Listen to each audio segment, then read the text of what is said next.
Welcome to the Control Your Narrative podcast, or we like to call the Control Your Narrative rant. I am the narrator. I'm here with EC3. How's it feel to be free? Liberating. Liberating it is. But the question is, are we truly ever free? Am I free now? One aspect of me has become free, but then there's a whole new sense of control that may take over. And with the Control Your Narrative rant, it's something we're going to explore, not just with myself or you, but the entire entourage that is the narrative, the entire body that has followed our worker is getting involved with us. So you're telling me that even though you're free of one system of control, your pathway and your sense of purpose is actually fighting through the systematic control that you'll be facing in the months ahead. That's a damn good way to say it. Damn good way to say it. That's why I'm the narrator, I guess. As everybody's just seen, EC3 has been freed. How does it feel to actually control your own narrative in the sense of we created together, but this is actually the real you now. You're actually fighting for yourself. You're fighting against yourself to find a better version of yourself. Yeah, and I think it resonates because it's real. Like, it's very, very real to me. This isn't a character in a wrestling show. This is who I truly am and what I truly believe and what I truly want to do, amplified to perhaps entertain, perhaps to inspire, but most of all to allow me the forum to express myself. And if you like it, it's great. If you don't like it, that's fine. But it's there, and we're putting it out there. So, and it's something I've noticed personally as we went through the year of producing different types of content, printing together. The moment you got that liberating phone call where they told you that you were going to get released, you found like this sense of purpose to actually not just prove to the world what they missed out on, but prove it to yourself. And it went from this, not to say it, you were pretty depressed a lot of the time. You were unfulfilled. I think you got really annoyed that you had to live in a skin that wasn't you. Yeah. And over the last 90 days, you've finally become the real person that everybody always saw in you. Yeah. And I think in the match, there's a couple in the fight you had that everybody just watched. There's some moments where the snake skin's off and you're breaking free into a whole new manifestation of yourself. Yeah, I mean, what's set out as a 90-day trial of myself to prove how broken the creative system in wrestling is, that a guy, a couple buddies, one camera, a gray wall, can tell an intricate and more fulfilling story than perhaps all the bells and whistles that come with multi-million or billion-dollar corporations. It was a challenge at first, but then as it progressed, it became liberating, and I became more and more within it, realizing this is who I truly am. And I don't know, the art imitates life. And then same thing with the match, the fight, very much. And so you're not to cut you off real quick, but like, so we talk a lot about the war against the big four, the big five. You got your religion, your corporations, your love, the things that are trying to control you. But in many ways, this is a war on a broken creative process.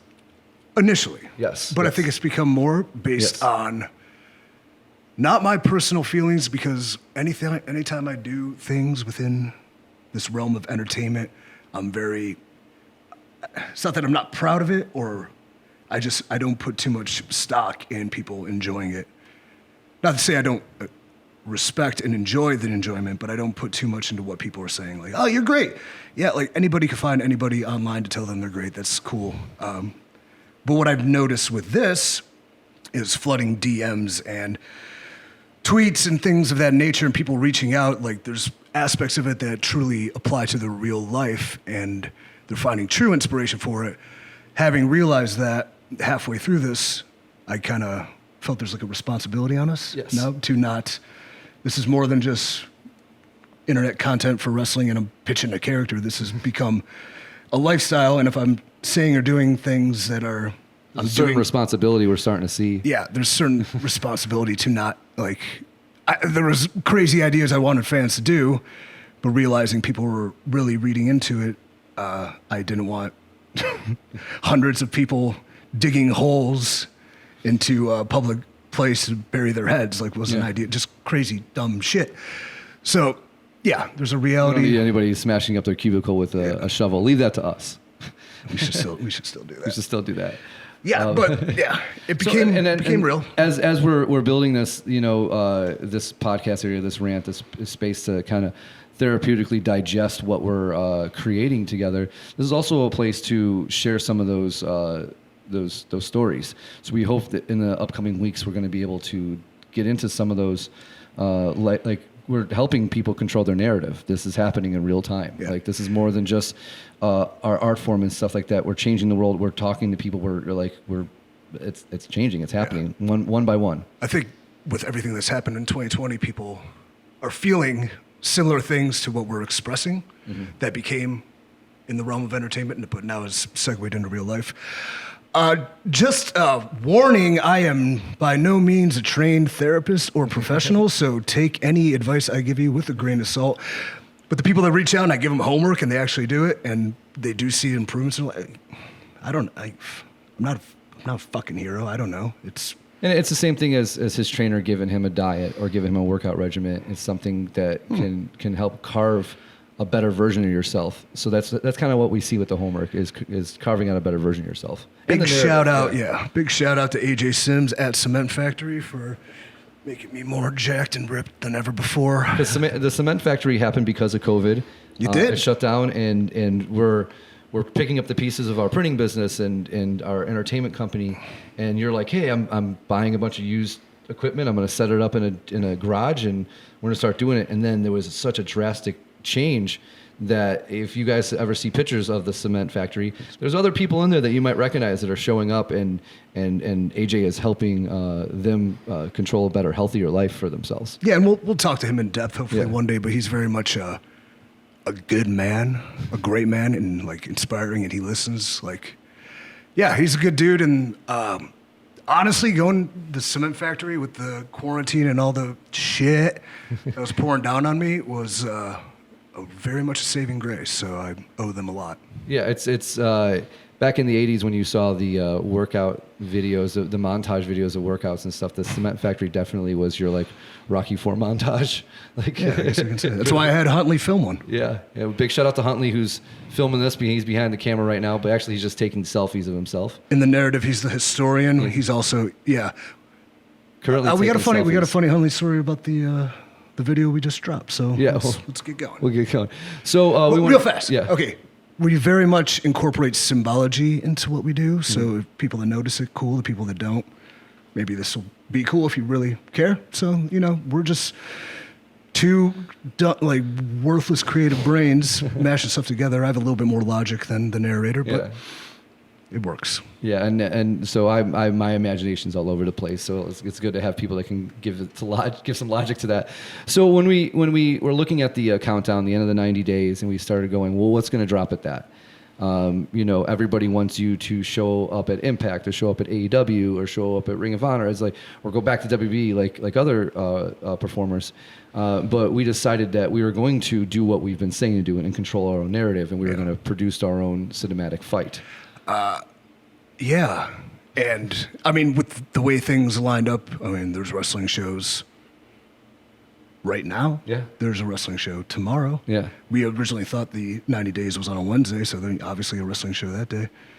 But I believe you said, what do we do if there's nothing going on? Because we didn't know the landscape, COVID, who was going to be running. The world's constantly changing. So something has to happen at the end of that 90 days. Yeah. And I said, okay.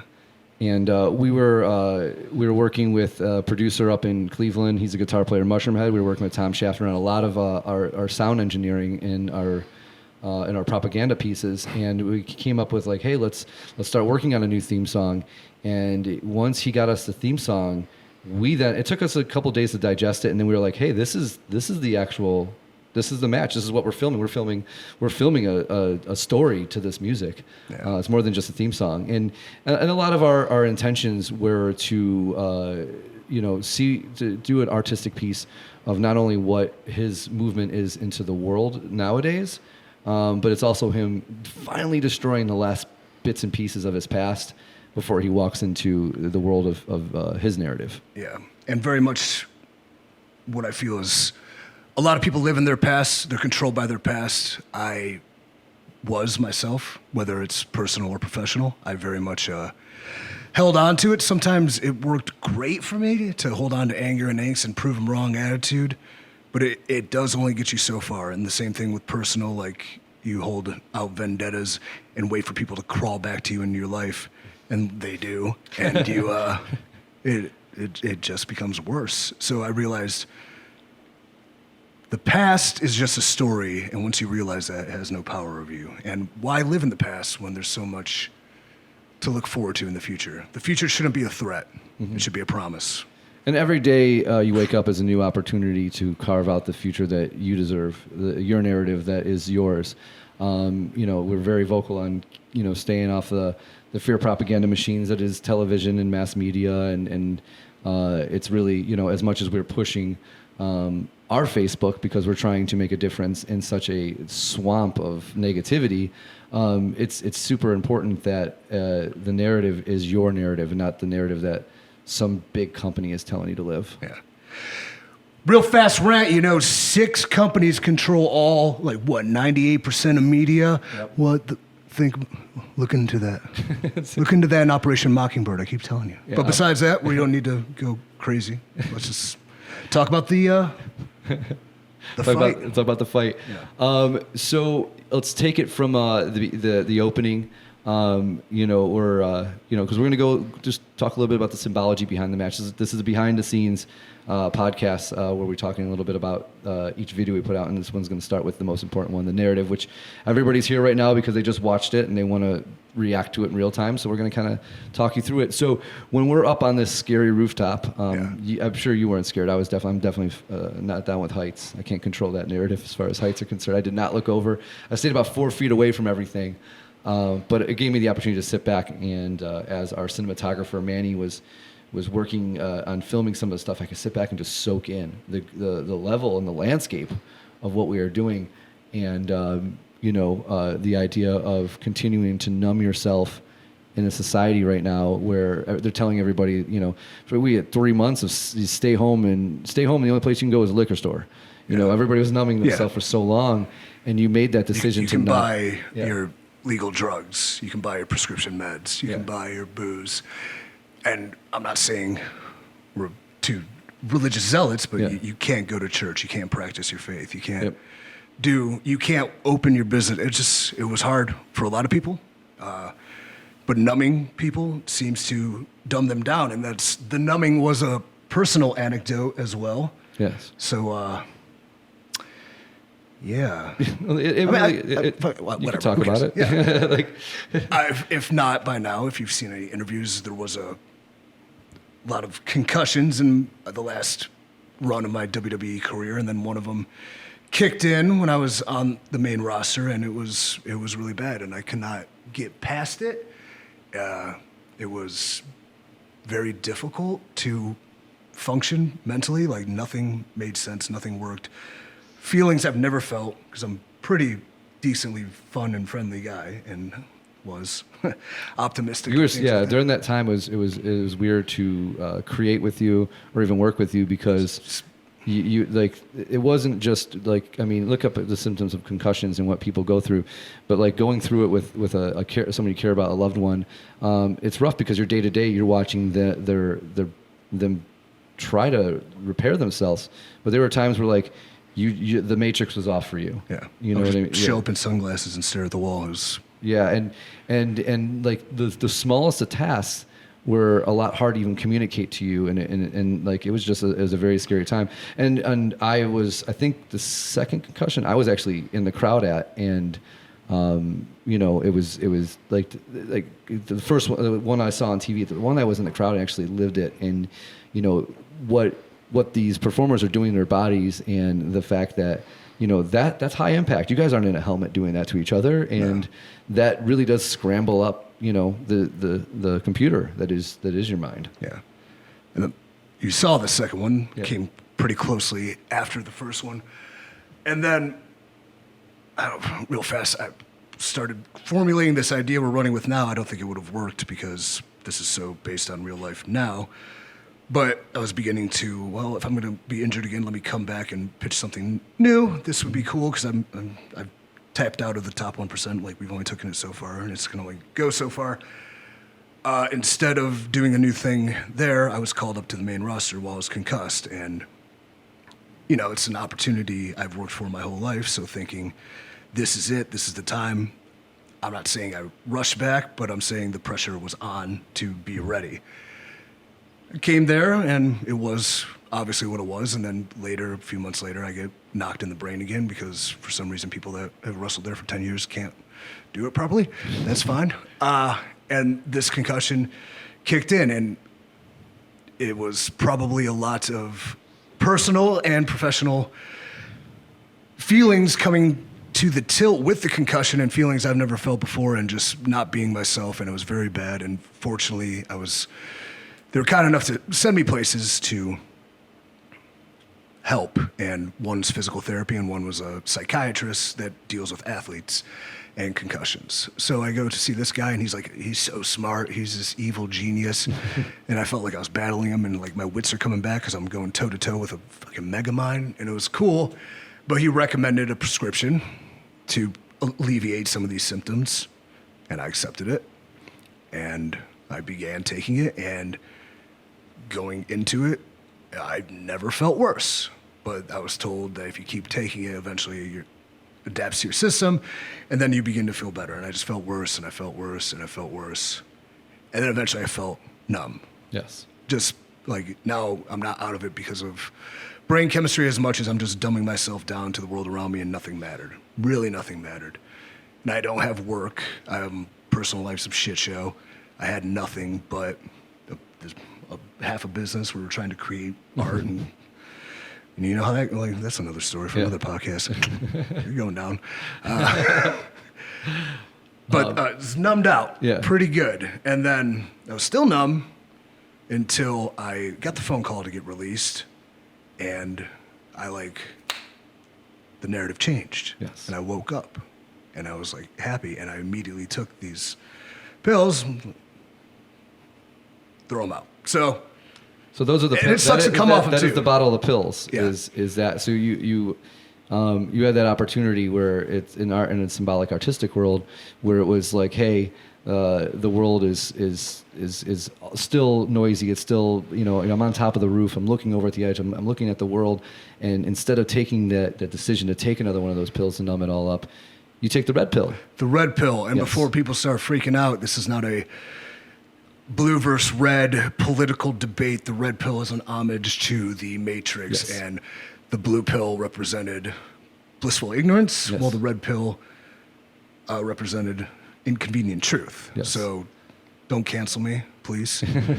But yeah, the red pill, and I think...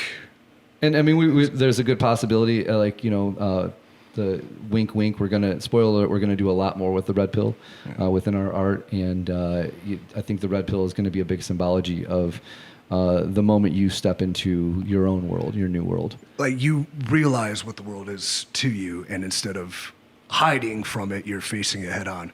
And it might suck. It might be bad. It might be the worst, but you have to, because if you don't and continue to numb yourself, what are you doing? What are you living for? 100%.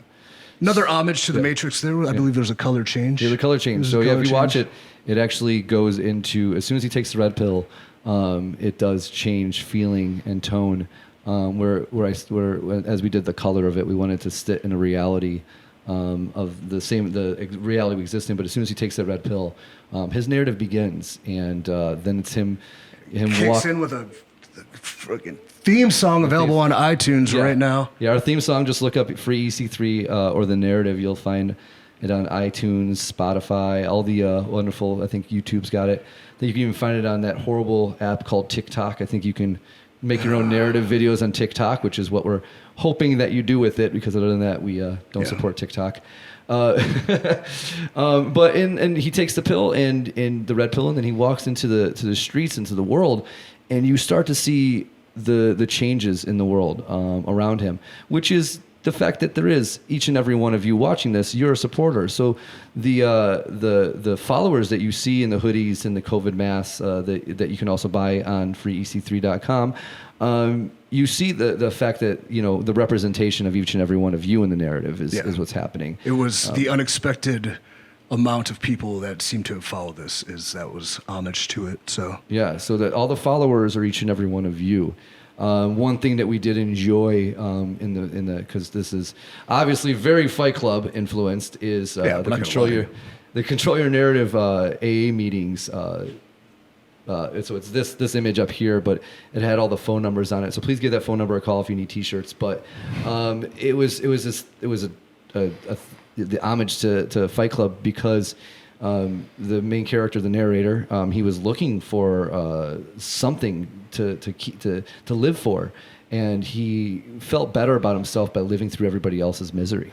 And that was something that it's nihilistic for sure. Yeah, nihilistic. So we're on a walk. We're on a walk, yeah.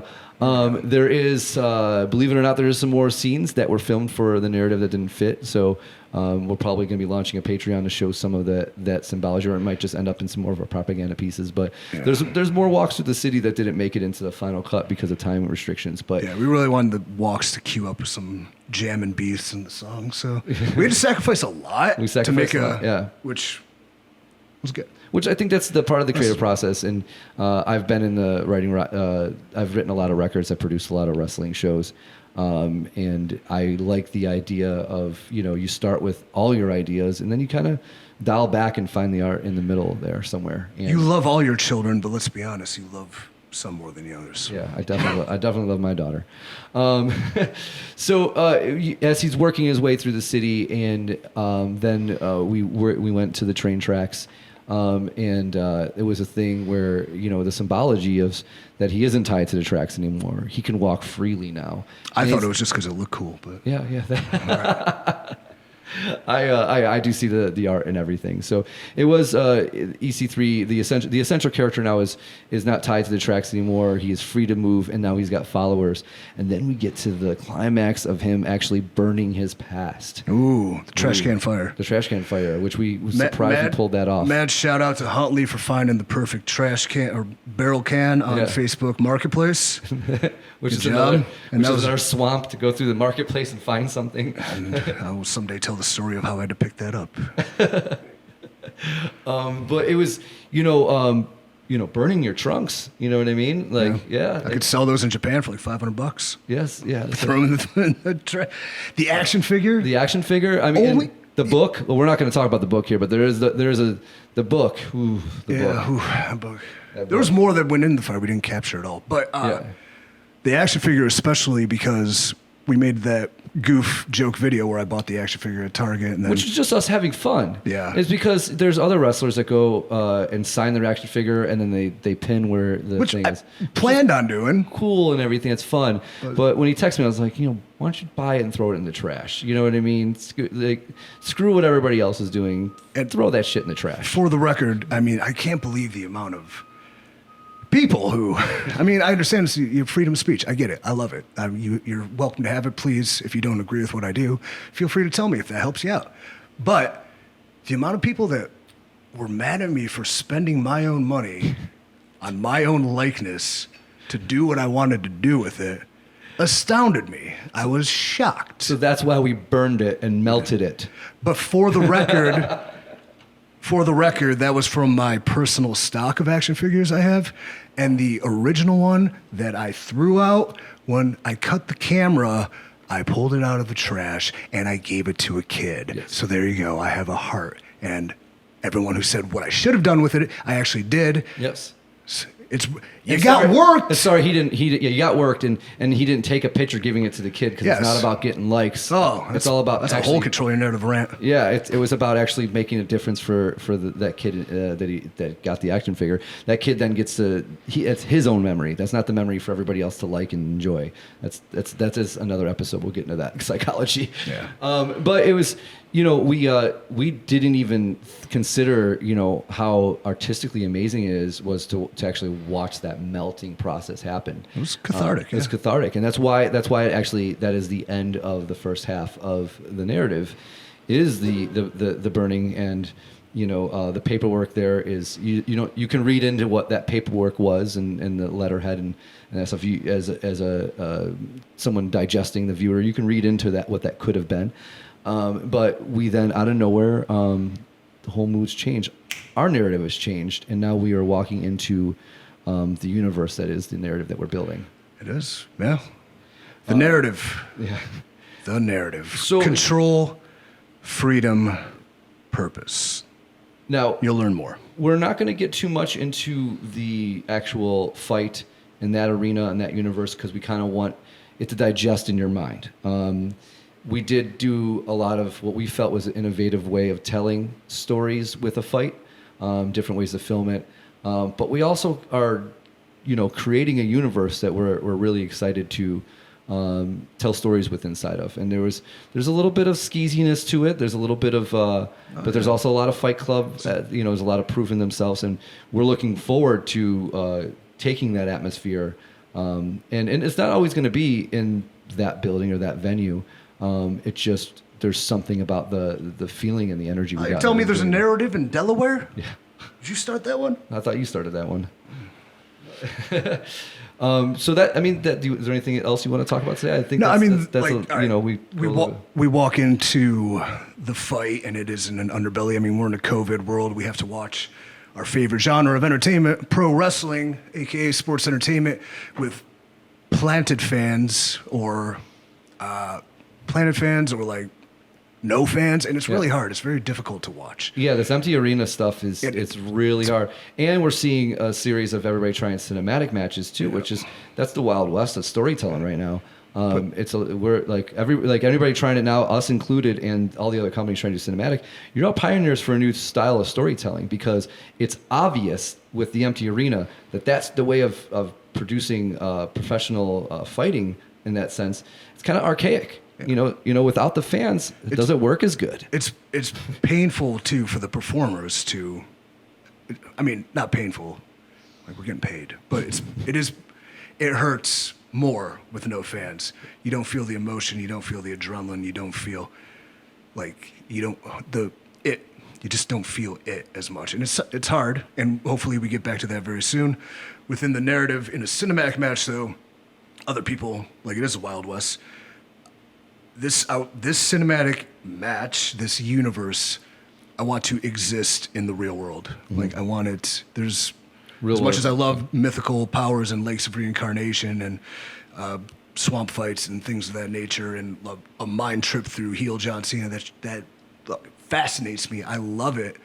I wanted this to exist in reality because we are in reality right now, and in reality, I totally bet there are underground human cockfighting things where people are trying to prove themselves, and it has a dark underbelly with high-rolling gambling and babes with their cleavage hanging out and like some two dudes in tracksuits for no reason. I know why they're there. I know why they're there. But it exists in reality and in our entire world, hopefully, as we progress it and grow it, exists in a reality that can incorporate some other people you may be familiar with, people you might not be familiar with, and give them a platform and a forum to control their narrative, tell their story, because I know how liberating and freeing mine was in just a brief, 3-month period.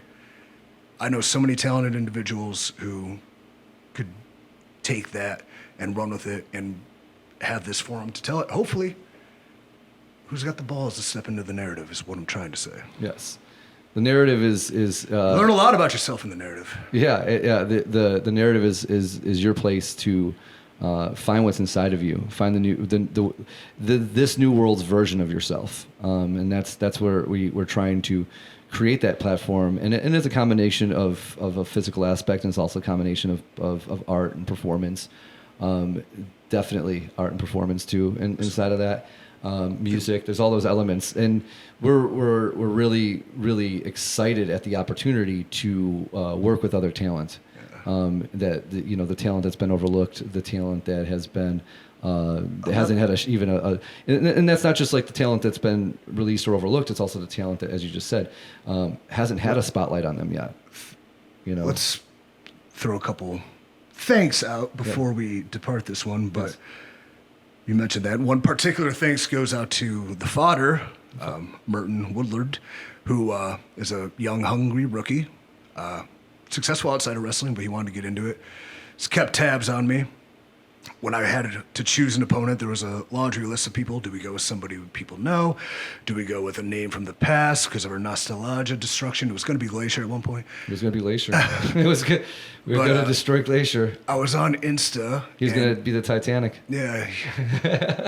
Polish and brass. Polish and brass. I was on the Insta, and he sent me a video of him training because he checked in, and I'm a seasoned vet, I guess, who likes to help people out. And I was just like, this dude is perfect because he's hungry.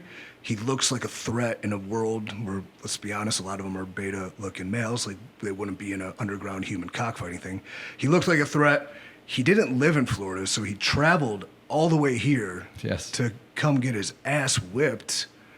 But, like, I can just...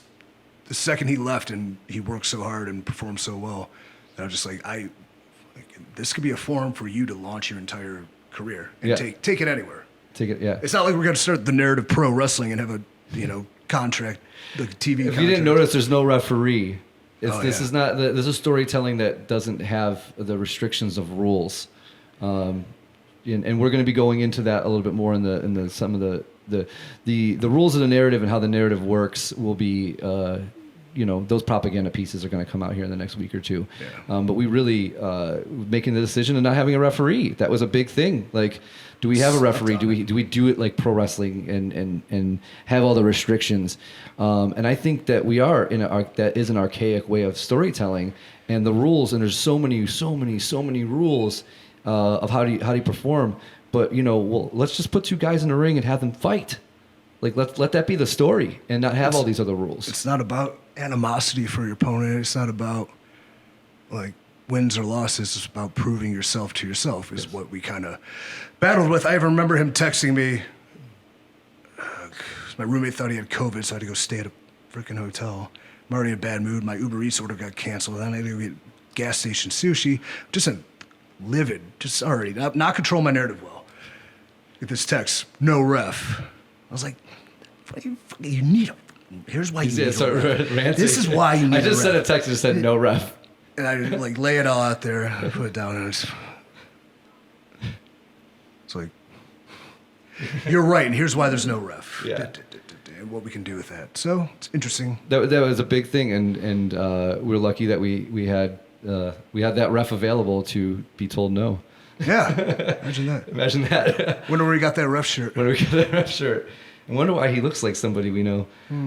But it was that opportunity where I remember as I was talking to the audience, the extras there, the people part of the narrative. I was telling them, like, hey, the crowd is kind of the referee at that point. They're the ones that are, reacting like to hey, is this legal? It's your own interpretation. The fans are the ones at wrestling shows that are controlling the crowds in many ways. Yeah. I mean the wrestling in many ways. It's the crowd, and that was a liberating experience. Hearing everybody throw everything they could into that. I think too,